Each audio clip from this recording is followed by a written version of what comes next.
I met my husband, Chris, almost 13 years ago, and we were married for 10 years. In the beginning, we were just friends since we were already in relationships with other people at that time. We kept in touch with each other over the years, and when I broke up with my boyfriend, Chris asked me out quite unexpectedly. Our first date went quite well and we started seeing each other more frequently. Looking back, our relationship has always been very chaotic and unhealthy from the very beginning. You see, he cheated on me multiple times throughout our relationship. The first incident occurred within a month of us being together. He went away to a hiking camp with his friends, something he does every year. While he was there, he was on some dating site and talked with a much younger girl where they exchanged inappropriate pictures with each other. I noticed a change in his behavior when he returned, so I asked him about it.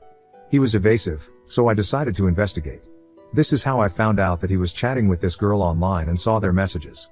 I confronted him immediately and he told me how his friends introduced him to the dating site. He tried to justify how it was just pictures, but I expressed that this was not acceptable to me. We had a conversation about our boundaries, and in the end, I decided not to blow it out of proportion since our relationship was just starting. The second instance was when I discovered that he had continued to maintain contact with his ex-girlfriend throughout the first 4 years of our relationship. She would sometimes reach out to him every time she broke up with a new guy, and instead of blocking her or ignoring her, he would reply back to her and try to pacify her. When I confronted him about it, he justified this by claiming he was just giving her harmless advice, so I should not be upset about that. He even went on to say how being friends with an ex is not a big deal. I was shocked to hear this and decided that it was time to talk to a therapist regarding these relationship issues that we were facing. Even though he was at first vehemently opposed to the idea, I convinced him to attend a few sessions with me. It turned out that our communication slowly started to improve, and the relationship saw positive changes. We became even closer and closer and eventually decided to get married in an intimate setting. Every one of our close family and friends attended our happy day. During that time, our relationship felt really good, and we were totally in love with each other. We enjoyed being together and felt content with our connection. We have always split bills from the very beginning, so even after our marriage we continued to do so. My ex was struggling a bit with some life choices and what to do next in his life, as he had dropped out of college years ago and had a low-paying job. His family as well was going through a very difficult period, with his parents splitting and his dad moving abroad for work. His relationship with his mother was not great either. He was unsure of his career path. I, on the other hand, was doing a degree at a very prominent college, and a D1 varsity athlete, so I had my life all figured out. He did not like me talking about my studies, so I never brought this up, as I did not want to make him feel less about himself. Every day after college I would go for my part-time job so I could pay my expenses around the house. Unfortunately, one day out of nowhere, I started having some pain around my arm and my chest area during training and went in for a full body work just in case. It turns out that there was a tear in my arms which needed to have an operation. I remember sitting feeling dejected hearing this, thinking about how I was going to miss practice for a couple of weeks, but this wasn't even the worst news. My doctor checked my blood work and told me that there was some abnormality there. Upon close inspection, they found a tumor in my breast. It was cancerous, but it was stage 2. I started crying and shaking hearing this and called Chris to come to the hospital. The doctor assured us that I was still going to be okay, as they had caught it early on. The revelation of my cancer diagnosis marked the beginning of a tumultuous chapter in our lives. In the beginning, my husband was extremely supportive. He spent hours and hours researching my treatments and the best surgeons to debulk the tumor. We found a great surgeon in Pittsburgh, so we scheduled an appointment with him. Meeting this doctor wasn't easy, but this was the best decision of my life, as he was quite experienced. He told me from the very beginning the risk of the surgery and that he may have to cut out some fat from my breast. My husband and I both didn't care as long as I was going to be okay. I went into surgery and the doctor spent 18 hours taking out the tumors from my breast. It was a successful surgery, and I remember my husband crying into my arms in joy. Our happiness was short-lived, as 3 weeks later, during our weekly test, we found the cancer returning.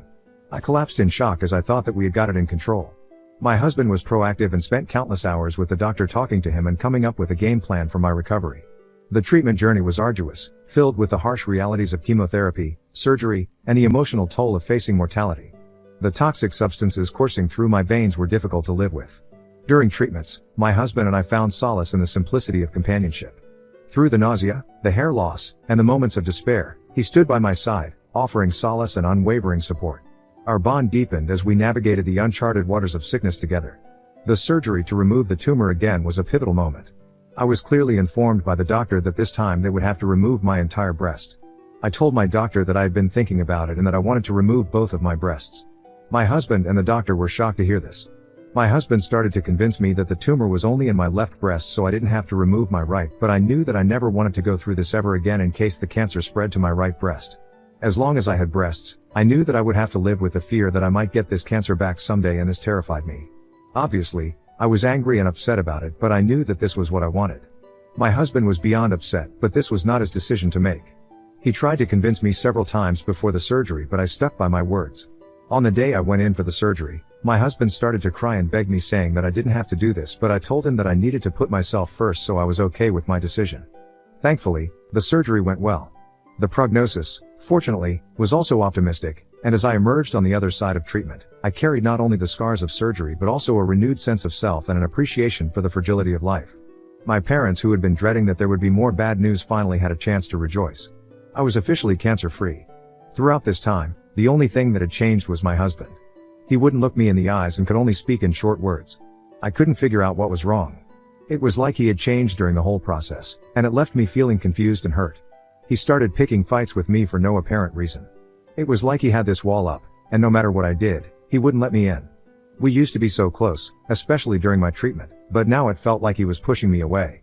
I tried talking to him, asking what was going on, but he would just get defensive or avoid the conversation altogether. It hurt because I needed support, especially after everything I had been through. Instead, I found myself dealing with tension and arguments that I couldn't understand. I began to feel this growing distance between us, and it made an already tough situation even harder to handle. I needed my husband to be there for me emotionally, but it seemed like he had checked out. The fights became a constant, lingering cloud over what should have been a time of healing and rebuilding. I questioned whether the strain of my illness and the decisions I had made regarding the surgery had taken a toll on our relationship. Was he resentful or struggling with his own feelings? Amidst the physical and emotional recovery from surgery, I found myself grappling not only with the aftermath of cancer but also with the strain on our relationship. It was a difficult time, and I couldn't shake the feeling that something had fundamentally changed between us. One night, after he came home drunk, things took a turn for the worse. I could sense the tension in the air as soon as he walked through the door. I looked at him, concerned, and asked if he was okay. Instead of a reassuring response, he just started laughing, a bitter and mocking laughter that echoed through the room. "It's not like you can do something about it," he said, his words cutting through the air. I was taken aback, not understanding what had triggered such a harsh remark. I persisted, asking him what was wrong, hoping for an explanation that would shed light on the sudden animosity. He continued to laugh, the drunken haze apparent in his eyes. I kept urging him to tell me if something was troubling him, and he finally blurted out something that left me stunned. "How can I be happy when I'm living with a man?" he said. I couldn't believe what I was hearing. He went on to say he wanted a wife, but now he had a man because I had decided to cut off my breasts. Tears streamed down my face as his hurtful words sank in. Continued, saying he hated seeing me ever since the surgery, and he wasn't attracted to me anymore. Despite my tears, I tried to explain that I had no choice. Cancer is dangerous, and I didn't want to go through it again. I was lucky to come out of it alive, but I couldn't bear the thought of facing that kind of danger again. He yelled at me, saying that cutting off my breasts made me look more ugly. I kept crying, feeling the weight of his words crushing me. It was a painful realization that the person I had relied on for support during my battle with cancer now saw me in such a negative light.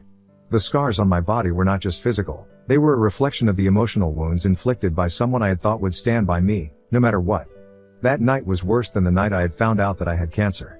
While my husband passed out on our sofa, I slept alone in our bed. Now that I knew my husband did not like me after my surgery, I was afraid that I would lose him forever. I couldn't sleep the entire night and kept tossing and turning in bed. It was only in the wee hours of the morning that my tired brain finally switched off. The morning after that painful confrontation was a blur of confusion and heartbreak. When I woke up, my first instinct was to find my husband, hoping that somehow the hurtful words exchanged the night before were just a terrible nightmare. I anxiously searched the house, calling his name, but he was nowhere to be found. Descending the stairs, I noticed an eerie silence in our home. The couch, where he had passed out the night before, was empty. Panic set in as I scoured every room, desperately hoping to see him and make sense of the emotional storm that had unfolded. That's when I noticed a sticky note on the fridge. My heart sank as I read the few words scrawled on that small piece of paper: "I am done with you." It felt like a punch to the gut.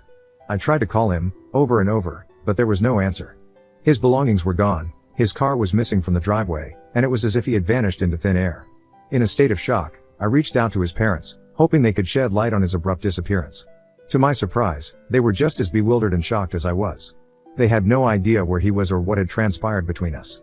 It was a surreal moment of isolation, realizing that the person I had built my life around had vanished without a trace, leaving behind a void that seemed insurmountable. I called my parents and they rushed to be there for me. I told them about what had happened between me and my husband the night before. My dad was extremely angry hearing that my husband had called me a man. My mother, on the other hand, kept calling my husband and searching around the house for some clues.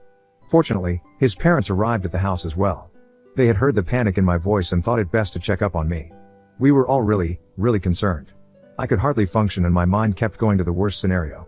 I can honestly say that the pain of that morning eclipsed even the darkest moments of my cancer diagnosis. The uncertainty and the suddenness of his departure left me grappling with a profound sense of loss with no closure.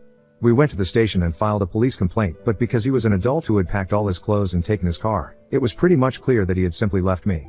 When I returned home that night, it felt like entering a void, a space that once brimmed with shared laughter and warmth.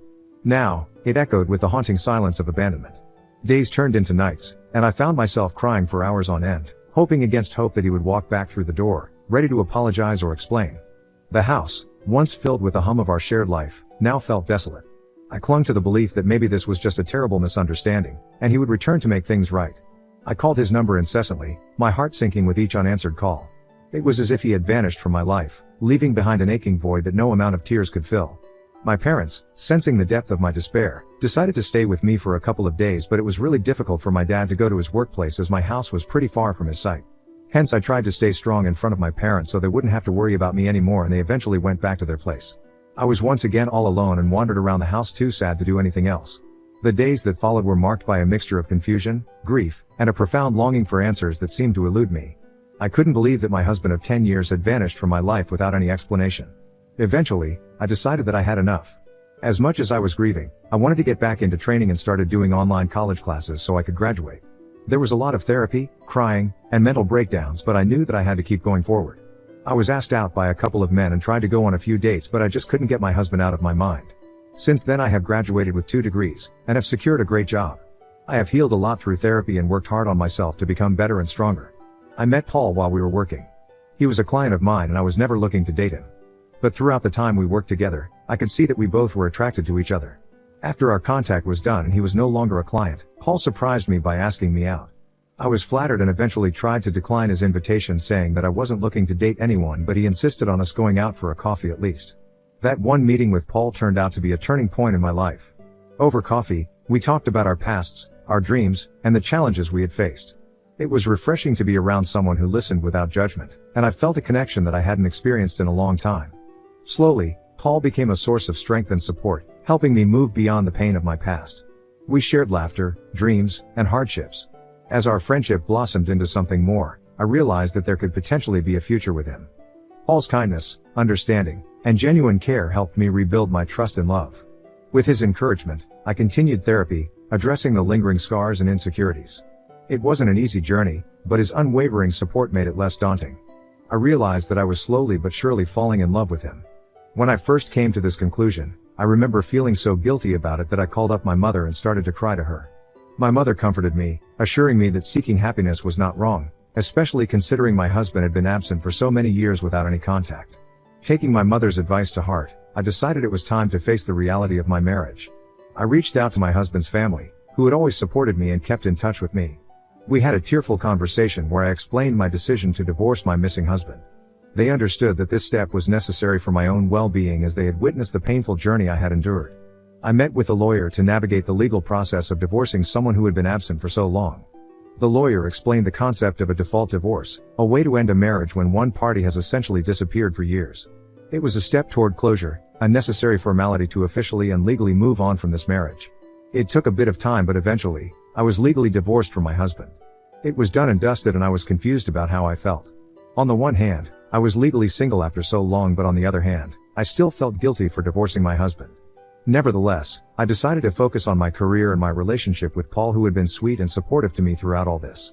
Over the last 1.5 years, we have grown closer and closer. Paul is unlike anyone I have ever known. He makes me laugh in a way that reaches deep into my soul. His love is unabashed and genuine, and he never hesitates to show the world how much he cares for me. I have found an unfiltered happiness with him that has made me forget the pains of my past. My parents, who had been through the highs and lows with me, adore him as well. In Paul, I have discovered a partner who embraces me for who I am, scars and all. So when Paul decided to propose to me 3 months ago, I was over the moon with joy. It was a beautiful moment, one that felt like the perfect culmination of the love and support we had built together. As he got down on one knee, my heart raced with excitement, and the tears that welled up in my eyes were tears of happiness and gratitude.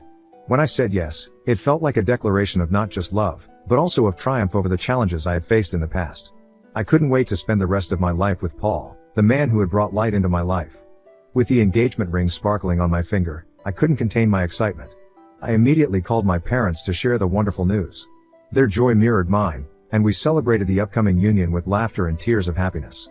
Paul and I wasted no time in starting to plan our wedding, excited about the prospect of building a life together. The venue, the guest list, and the details of the ceremony became shared endeavors that strengthened our bond. Today is the day I am about to get married to the man of my dreams. This is supposed to be a happy day, but here I am sitting in the washroom and crying as I type this.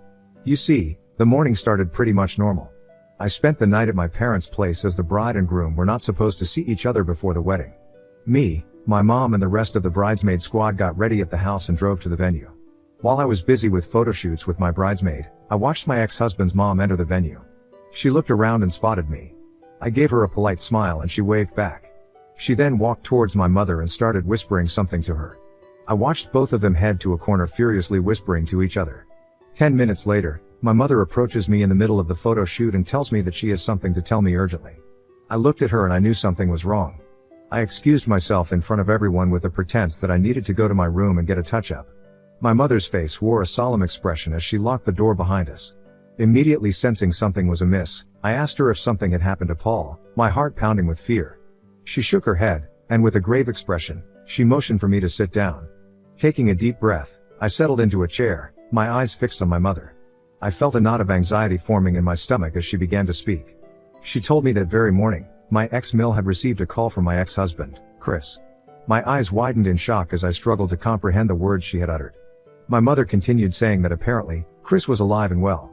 He was currently living in Canada and had been concealing his whereabouts from everyone, including his parents. The revelation hit me like a physical blow. My mind had stopped functioning as I grappled with the shocking information. My mother told me that his parents were as blindsided as I was, having had no inkling of his relocation. Only his older sister had been privy to the secret, as he maintained a close relationship with her. The reason Chris had reached out to his parents was because he had found out that I was getting married and wanted to finally tell me the truth. He had apparently tried to call me several times, but my number has changed over the years, so then he tried to call my mother, who had left her phone back home. As a last attempt to reach me, he had called his parents and told them the truth. Understandably, his parents are furious at him for vanishing from everyone's lives without a trace or an explanation. His mother had begrudgingly approached my mother and told her the truth as she felt I needed to know everything before getting married just in case. Hearing the news, I felt a lot of emotions, disbelief, anger, and a strange sense of relief that my ex-husband was alive. My legs are trembling and I have since been crying while everyone is waiting for me so we can proceed with my wedding. I am still confused as I am writing this. I don't understand why Chris waited so long to tell me the truth. Why didn't he just divorce me and leave me like a normal person? All these questions are going on in my head when I should not even be thinking about my ex-husband on my wedding day. I would just like to know Ida for getting married to another man and not having tried harder to find my ex-husband. Update 1. Thank you everyone for your hundreds and hundreds of comments. I guess pretty much everyone agrees that I am not the a-hole here. Despite some of your speculations, I did go through with my marriage with Paul obviously, as I am completely in love with him and no one can stand in our way. Paul knows by now about Chris reaching out and he is as perplexed as me. When I was writing this post last week, I was feeling a lot of emotions, hence in the heat of the moment I was a bit confused and wanted to know if I did something wrong. I understand now with a clearer mind after reading all your comments and talking to my family that I don't have to spend another moment feeling guilty about Chris. I am glad that I have moved on to a much healthier relationship with my now husband Paul and we are very happy. Update 2. It's been a month since my last update. I had not contacted Chris anyway, but out of nowhere, he ended up sending an email to me talking about why he left and trying to justify himself. This is what he wrote. I want to start by saying that I owe you a sincere apology for disappearing from your life without any explanation or closure. Over the past 10 years, I've grappled with my decision and its impact on you. I want you to know that it wasn't an easy choice to leave you. I couldn't accept who you had become after your surgery, and I tried my best to stay. I never meant to hurt you and I have since regretted my decision, but I was too embarrassed to come back and beg for forgiveness. I sincerely hope that life has treated you well in all these years.